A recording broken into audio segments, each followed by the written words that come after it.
নমস্কার, আশা করি সকল সুস্থ থাকবেন। এর আগে আমার যে বিষয়টা ছিল ফ্যাটি লিভার, ওই সম্বন্ধে আমি বলেছিলাম কি খানপান কীভাবে আমরা লাইফস্টাইল ম্যানেজ করলে এই ফ্যাটি লিভার রোগটা যেরকম রিভার্স হয়ে যাবে, আর যাদেরকে ফ্যাটি লিভার হয়নি ও কিভাবে মানে এই রোগ থেকে মানে নিজেকে বাঁচিয়ে রাখতে পারে। এর মেন উদ্দেশ্য হচ্ছে যে আমার যে ওয়েট আছে ওটাকে রিডাকশন করা, এনি যে ওজনটা বেড়ে গেছে ওটাকে কম করা, অ্যাটলিস্ট থ্রু এক্সারসাইজ অ্যান্ড খানপান। আমরা যেরকম যে ওয়েট আছে বডি ওয়েট 7% যেরকম কম করলে সেটা আমার রিভার্স হয়ে যাবে। ওর জন্যে আমাদেরকে লো কার্বোহাইড্রেট ডায়েট, মানে সিম্পল কার্বোহাইড্রেট আমরা খেতে বারণ করি। কমপ্লেক্স কার্বোহাইড্রেট খেতে পারে, ওর গ্লাইসেমিক লোড, গ্লাইসেমিক ইন্ডেক্স মানে ধ্যানে রেখে খেতে পারে। তারপরে fat, good healthy fat intake করবে, স্যাচুরেটেড ফ্যাট বা ট্রান্স ফ্যাট বারণ করা যাচ্ছে। আর গুড অ্যামাউন্ট অফ প্রোটিন খেতে পারে।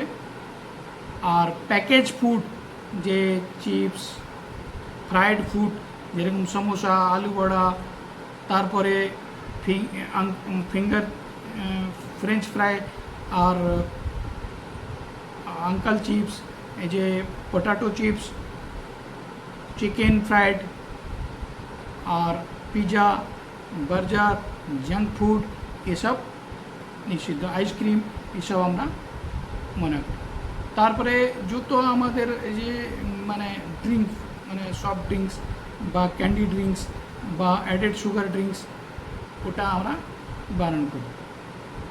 তারপরে প্রসেস ফুড, সেটাও জাঙ্ক ফুড, প্রসেস ফুড একদম না খেলে এই জিনিসটাকে আমরা রিভার্স করতে পারি। এবার খাবোটা কি? রুটি আমরা যখন খাবো, ওটা যে রিফাইন আটা বা রিফাইন ময়দা বা সাদা আটা যাকে বলা যায়, সাদা ময়দা যাকে বলা যায়, ওটা বাদ দিয়ে আমরা যে চোকড় মিশানো यानी হোল গ্রেন রুটি আমরা খাবো।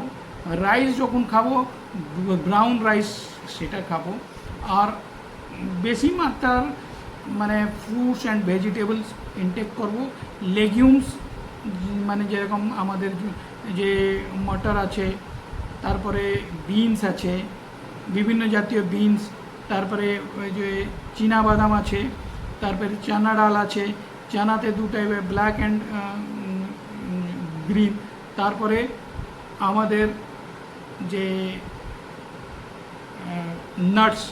নাটসে ওয়ালনাট, যে যাকে আখরোট বলা যায়, তারপরে অ্যালমন্ড, ক্যাশিউ এসব, আর পিস্তাচিও এসব খাবে। তারপরে আমাদের যে গ্রিন লিফি ভেজিটেবলসতে যে পালক আছে, পালক ওটাকে মানে যদি আমরা কুক ফর্মে খাই, না যদি কুক ফর্মে না খেতে পারি, স্যালাড করে, কোরিয়ান্ডার ওটা স্যালাড করে, ব্রোকলি ওটাও খাওয়া ভালো। যত গ্রিন লিফি ভেজিটেবল, যত ফ্রুটসে যে অ্যাভোকাডো সব থেকে ভালো। তারপরে আমাদের যা যা মানে ভারতবর্ষতে সিজনাল ফ্রুটস পাওয়া যায় সব খাবে। আর যে আমাদের যে রান্না আমরা করি, ওতে যে হলুদ, turmeric, it is good for মানে লিভার, আর অ্যান্টিঅক্সিডেন্ট আছে, আর ইনফ্লামেশনকে দূর করে। আর যে আমার রসুন, ওটাও good for cardiac health and good for fatty acid. Garlic মানে রসুনকে বলা যায়, তারপরে জিঞ্জার, এই যে আমার স্পাইস হলো। আর ব্ল্যাক পেপার, কালো মরিচ, এটা আমরা ব্যবহার করতে পারি। তারপরে ফিশতে আমাদের ভারতবর্ষতে বা পশ্চিমবঙ্গতে যে কাতলা, রোহু এসব আছে, এটাই আমরা খেলে যথেষ্ট অ্যামাউন্টে ওমেগা 3 ফ্যাটি অ্যাসিড আমরা পাবো।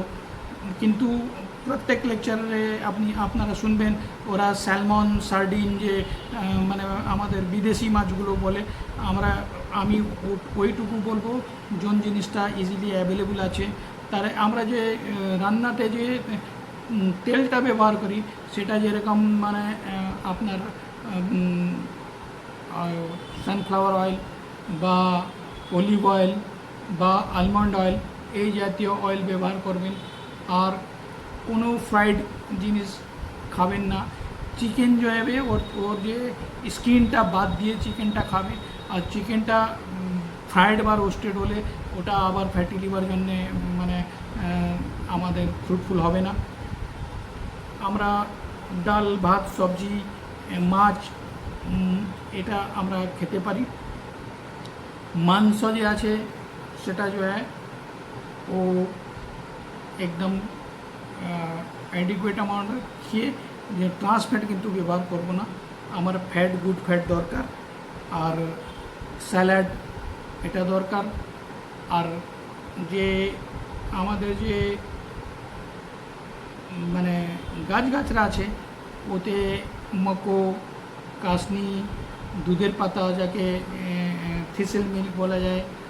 আর তারপরে আমরা যে স্যালাড আর স্প্রাউটেড ডাল এইসব লেগিউমস আর ভালো অ্যামাউন্টের প্রোটিন অ্যান্ড গুড ফ্যাট মানে যাতে স্যাচুরেটেড ফ্যাট না হয় এই দিয়ে আমরা আমাদের যে বডি ওয়েট আছে ওকে 7% রিডাকশান করে তারপরে আমাদের যে আছে low carbohydrate diet high keto diet यानी হাই ফ্যাট ডায়েট এটা খেয়ে আমাদের লিভারকে আমরা সুস্থ রাখতে পারি। অ্যারোবিক এক্সারসাইজ করে সুস্থ রাখতে পারি।